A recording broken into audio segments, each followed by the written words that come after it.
Howitzer, lore spoiler alert, the man who apparently stole his mech, and to be honest, I would too because I had a blast playing as Howitzer. He's really a hero you can genuinely have fun with. You can combo abilities quite well together, his ultimate does a huge amount of AoE damage, and his mines are great for getting out of tricky situations.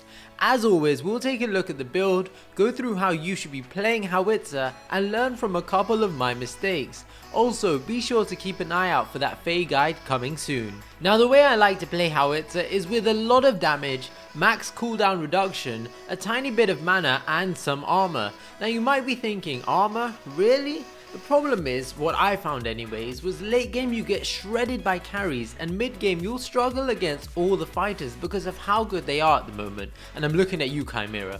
Howitzer also has a huge hitbox. I mean, it's really hard to miss attacks on him, and so I get armor for some protection. Now don't worry, we only buy 6 points worth of armor upgrades, so we still do a ton of damage. Take your Archmagus as your prime card, 2 cast tokens, a health potion and a mana potion.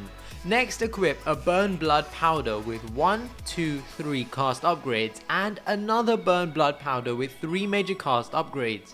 I like Burnblood powder because you get 3 stats that are all quite useful on Howitzer: damage, attack speed and cooldown reduction. Next, add in your Lord's Ward with advanced Chrono, and mana.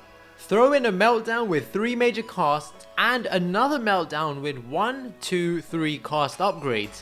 Add your Staff of Adamant again with 3 major casts.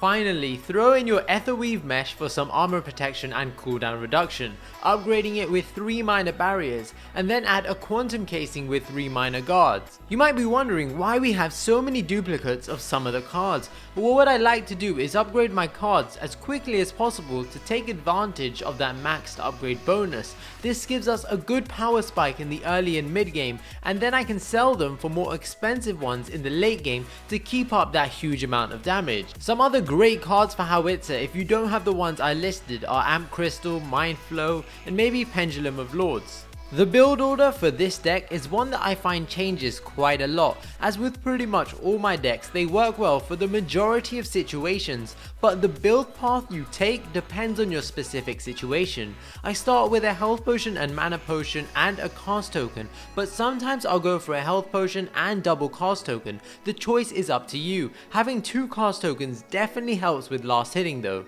Next, I go for my Lord's Ward and Meltdown with 1, 2, 3 cast upgrades. Be sure to not add the wrong Meltdown with 3 major casts. Make sure you add the Meltdown with 1, 2, 3 cast upgrades. Now you really want to focus on building damage for at least your first 2 cards, so max out your Meltdown and then move on to your Burnblood powder, again with 1, 2, 3 cast upgrades. After you max that out, you have so much choice, and it really comes down to how you're doing in the game and the enemy team's composition. If you feel like you'd benefit from getting even more damage, throw in your Staff of Adamant. However, if you feel like you're using up a lot of mana, throw in some mana on your Lord's Ward. Or if you're dying too often or are constantly under pressure from being ganked, go for some armor. I personally like to go for more damage, but the choice is completely up to you. I equip my Staff of Adamant and then max that out. Staff of Adamant is a nice choice in my opinion because it gives you that little bit of extra health. You could always replace it for an Amp Crystal if you wanted extra mana instead. I then sell my mana potion and equip some mana onto my Lord's Ward. I throw in some armor next. Again, the armor type you want first depends on your game, so either you want the Etherweave mesh or the quantum casing. I'll then sell my health potion for my final armor card. Just a note, my 5th slot isn't actually empty. Burnblood powder is still there, it's just a visual bug. You can then either max out your Lord's Ward or sell your Meltdown and Burnblood powder and replace them with the same card but with the 3 major cast upgrades each. You'll need 6 points extra to do this, 3 on the Meltdown and 3 on the Burnblood. I then finally finish off my Lord's Ward. Don't forget that you can mix up the build path to suit your style of play. If you don't use a lot of Howitzer's abilities in the early game and are usually focusing on last hits with your basic attack, then you can just build more damage. But if you do use a lot of his abilities, maybe you want some more mana. And speaking of his abilities, you want to prioritize his Q, the R2000 rocket, and his Make It Rain ultimate. His Q does an insane amount of damage and is a great way to finish off enemies. At the start, it might be a good idea to unlock his Ether, though, because this can be very useful in escaping enemy heroes that try to gank you. I want to show you what I mean by this. In the red lane, so the lane by the red buff, you can place your mine here and then knock yourself back to safety under your tower, similar to Twin Blast's rocket dash that annoyed literally everyone. You can detonate your mines early by pressing E again after you've deployed it, so this is a great way of escaping. His mines are also useful for helping to save not only yourself but your allies. Sparrow is in a bit of trouble here, but I use my mines to knock away Chimera. Unfortunately, he comes right at us, which was not what I had planned, but I get in the way and take his ult instead of Sparrow, and we even manage to pick up the kill. His mines are also great for knocking enemy heroes into your tower and letting the tower do the majority of the damage. I noticed that my allies are in a bit of trouble, so I rotate over to help them. Unfortunately, by the time I get there, Grim is already dead, but Greystone is next on the list. I use my mines, waiting until Greystone will get knocked forward, and then I use it to knock him right under the tower where he meets his death. These are the kind of opportunities you want to take advantage of. And even if you don't have your tower, you can use your ultimate and combo it with your mine to knock them right back into it.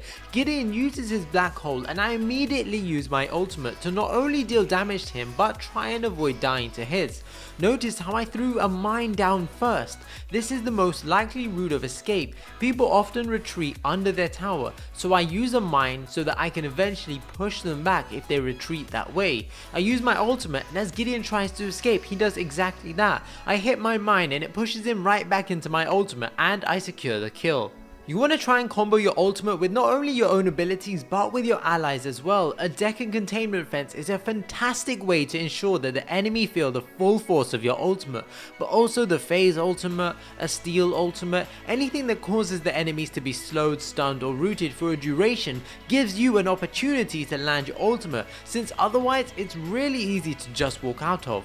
I also want to point out that Howitzer's mine will also interrupt ultimates like Gideon's Black Hole and Twin Blast's Barrage, like I did here. What I liked about Howitzer is that he plays a similar role to Iggy, and I know they're obviously casters so they have that in common, but I mean the fact that he can push a lane, rotate and go pick up a kill. His Q does a serious amount of damage and you can secure a kill relatively easy, whereas a caster like Gideon relies on a hero standing in his Cosmic Rift, which is unlikely to happen. So I definitely recommend you rotate when you see your allies in trouble and you could potentially help them or turn the fight. Also, you could rotate to gank some enemy heroes, but remember that you don't want to fall too far behind in farm. Rotating all the time will eventually just put you behind if you aren't picking up kills often enough. Howitzer is a great hero, but like all casters, maybe with the exception of Iggy, he does drop off in the late game. Even if you build full damage, ranges are going to rip you to shreds, and you need to adapt your playstyle because of this. In the early to mid game, you had a lot of power. Rangers had to fear you because you could destroy them, but when it comes to the late game, you have to play it a bit more safe and smarter.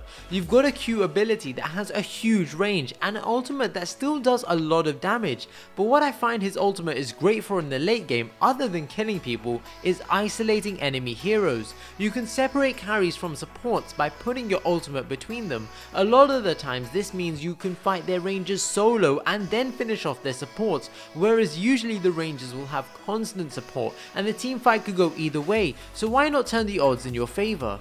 I hope you guys enjoyed this video. Leave a like if you did, it really does mean a lot to me. I had an absolute blast playing Howitzer and I can only wish that you guys enjoyed the build as much as I did. Until next time guys, peace.